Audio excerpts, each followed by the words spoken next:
From the News Channel 5 Network, this is SportsLine.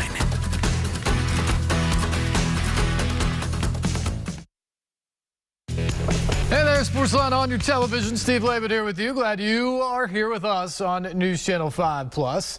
Phone lines open all night tonight. 737-7767 is the number. We're going to talk a lot of hockey coming up as well. We'll also get into a little bit of Titan stuff. Had some fun questions with Jonathan Hutton on Sunday night, so we'll let you hear that. But the big news out there, of course, this weekend was the deal for Filip Forsberg. Forsberg signing an 8-year, $68 million contract, so $8.5 million per year on average value for the Predators star forward to come back to Nashville and be a part of the Preds moving forward. And really, this is a win-win deal in the contract situation because the Predators desperately wanted to bring the guy back who is the all-time leading goal scorer in the history of the franchise, and Forsberg, who has played his entire NHL career here in the city of Nashville, met a girl here in Nashville who is a singer, fitting, I know.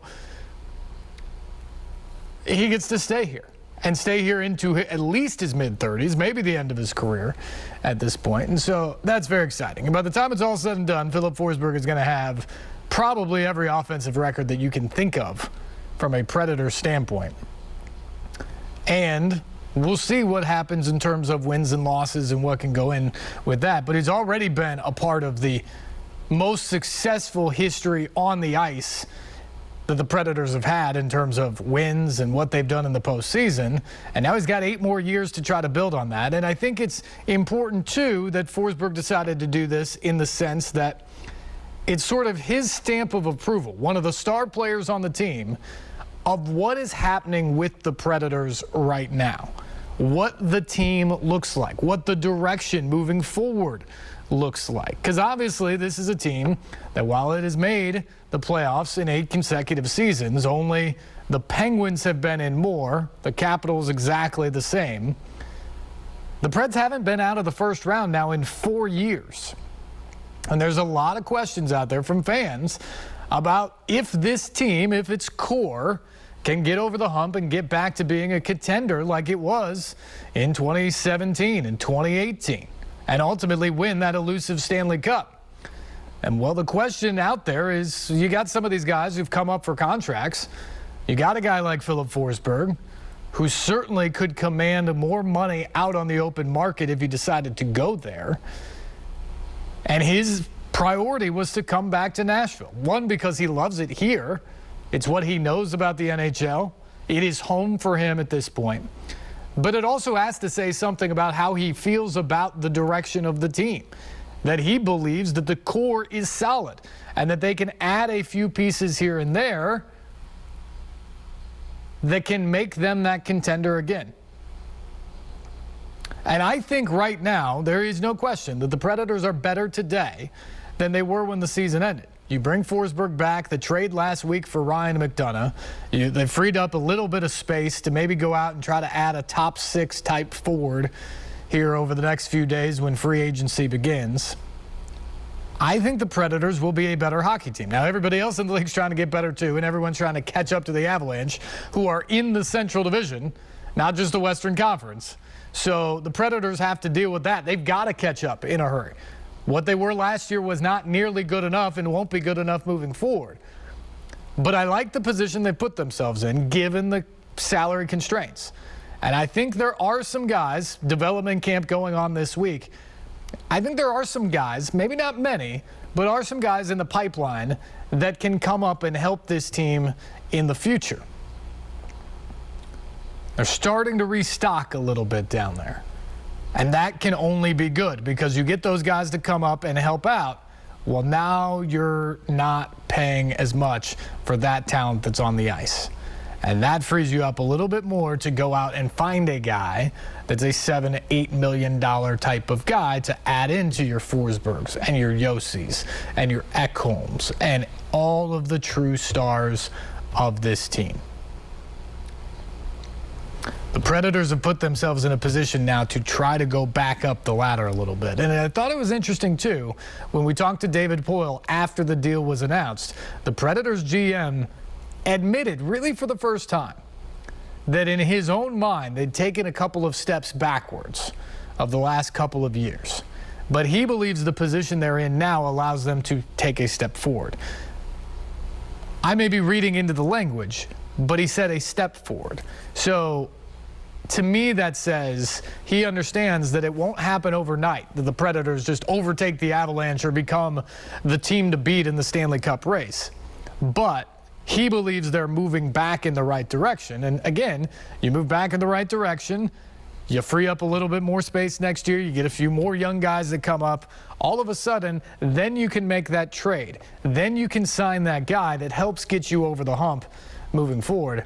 And that, I believe, is what David Poile's plan is right now. 72 years of age, he's still wheeling and dealing back there, trying to make sure the Predators are set for the future and ultimately do win that Stanley Cup. No one cares more about the Predators doing that than David Poile, the only general manager this team has ever known. He loves this city, he loves this franchise, and he wants to get it done, certainly before he decides to hang up the binder of player personnel folders and ride off into the sunset. Our phone lines are open tonight. 737-7767 is the number. We will get into a lot of the Predators discussion here tonight. But first, I want to jump into a little bit of Titans talk because I thought it was interesting what we got to with Jonathan Hutton the other night. There are a lot of positions on this team that will have battles for guys to get onto the field when they get into training camp. That's what it's all about. You've got 90 guys, you got to whittle it down to 53. But I'm not sure there will be a position with quite as much competition as wide receiver, in part because I don't know who the wide receivers are going to be. It's going to be Robert Woods. It's going to be Treylon Burks, though at this point we don't know exactly how much he's going to be on the field given what we saw in the offseason. Nick Westbrook-Akina is going to be a part of it. I think Kyle Phillips, who they also drafted this year, is going to be a part of it. But there's probably two more spots there. And who is it going to be? Des Fitzpatrick and Racey McMath were guys who were drafted last year, didn't play a whole lot. Can they take a step this year? Can a guy like Mason Kinsey take a step this year, given what he's done, given how long he's been around?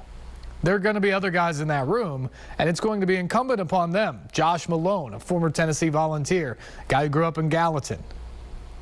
He showed some big-time flashes, at least in catching the football in OTAs. But remember, you're not wearing pads then. It's not always 100% speed. And it doesn't go into anything about what these guys are going to be asked to do on special teams. Can he make the roster? Those are all questions that are going to be asked, and it's going to be sorted out. But I think it's going to be very interesting to watch. I wanted to ask Jonathan Hutton about that. I also wanted to get into some pressure questions. Some of the guys on this team that really have to step up this year and get his take on the guys who have the most pressure on them heading into the year. Because I think the Titans are still in that contender stratosphere, but around the league there is definitely an impression that without A.J. Brown that this team is not going to be as good. So they're going to have to prove some people wrong if they get to where they ultimately believe that they can be. And that's going to require some of these guys to step up. And it's interesting that the guys that you're looking at stepping up this year, for him and for me, they're on the offensive side of the ball. A year ago, if we were having this conversation on this very program, we'd be talking about guys on the defensive side that would have to elevate their game because the defense just wasn't good enough in 2020. Well, last year, it was plenty good enough. And this year, people believe it's going to be one of the best units in the league. Now we're talking about the offense needing to rise to the occasion for this Titans team. But let's get into that conversation now with Jonathan Hutton from Sunday night. We bring in our Titans insider and Outkick 360 host, Jonathan Hutton. We've talked a lot about Treylon Burks and Robert Woods, and even some about Nick Westbrook-Akina the last few months.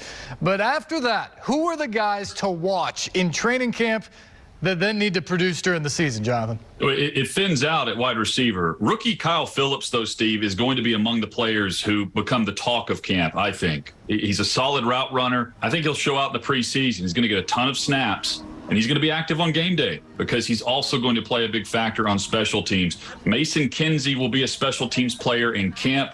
He needs to show out the same way he did a year ago. Des Fitzpatrick wasn't just behind last year. He was lapped. A complete non-factor. He needs to be a factor receiver from the start of camp. Same for Racey McMath coming off the injury. He can play special teams, though, and that's why he gets a leg up for me over Josh Malone, because while Josh Malone can play really solid at receiver, I'm not noticing very much on teams, and that's why he's probably on the outside looking in before we have any injuries that pop up. Moving on from that, kind of an abrupt switch here. While I was out of town the last week, I stumbled upon a list from Bet Online of the NFL coach most likely to be fired first this season. Take a look. No surprise to see Carolina's Matt Rule or Dallas's Mike McCarthy up near the top. But you scroll down a little bit and you see Mike Vrabel's name there. He's tied with Cliff Kingsbury with the 8th best odds to be fired first at 12-1. Now, I feel like I'd be better off actually lighting my money on fire, but what are the chances that if I put some scratch down on that, Vrabel's the first guy fired and I make some money? You're smarter than this, Steve, first off. A message to anyone dumb enough to make this future waiver: save your money. There is no way that any result on the field is getting Mike Vrabel fired this year. Second, he just received a contract extension. The fact that he's mentioned with some of the other guys you just said, with Kingsbury, Reich, Stefanski, Campbell, that's laughable. Make some money and put some money down on Mike McCarthy. That's my advice. Good advice there. So Vrabel's safe, but give me 3 Titans facing the most pressure heading into this season. It's a good question. Look, Ryan Tannehill's a no-brainer. He's been very good at quarterback for this team, and I expect him to continue to play consistent football in the regular season. The pressure kicks in when the calendar says January, and that's when we find out if he's going to get a restructured contract or if he's going to be playing for a different franchise. Taylor Lewan, he's been open about the guaranteed money coming to an end after this year on his contract, and he has not been available enough in recent seasons. There was the suspension, the inconsistent play last year coming off the injury. Now he says he's having fun again. He trusts his knee. He appears to be locked in. I'm expecting big things from 77. And while this may not be fair, it's Treylon Burks. He didn't select where he was going to go, but the Titans selected him to help replace A.J. Brown, who they dealt the same night that they selected him at 16th overall. That comes with pressure and expectation. And look, it is time to see first-round picks step in and deliver and help the team in the here and now. He did that in the SEC. Now he's expected to do that here in Nashville. Amazing what a difference a year makes. Last year, all the question marks were on defense. They stepped up in a big way. Now the Titans are counting on the offensive players.